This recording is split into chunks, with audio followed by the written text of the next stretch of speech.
মাধ্যমে জানা গিয়েছে এখনো শুটিং এর কিছু অংশ বাকি রয়েছে, তাই সিনেমাটির মুক্তির তারিখ পিছিয়ে যাবে। বলা হচ্ছে বড়দিনে মুক্তি পাবে পুষ্পা পার্ট 2। এর আগে একই সময় মুক্তি পেয়েছিল পুষ্পা সিনেমাটি।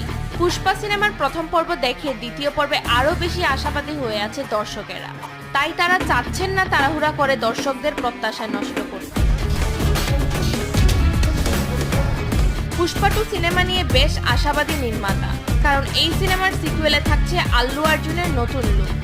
শুধু তাই নয়, ফাহাদ ফাসিলকে একটু বেশি গুরুত্ব দেওয়া হবে পুষ্পা পার্ট 2 ছবিতে। সিনেমাটির বাজেটও থাকছে প্রথম পর্বের তুলনায় দ্বিগুণ। পুষ্পা সিনেমার প্রথম পর্বে বাজেট ছিল যেখানে 193 কোটি রুপি, সেখানে এর দ্বিতীয় পর্বে বাজেট 400 কোটি রুপি। ফাতেমা জোহরা, দেশ টিভি।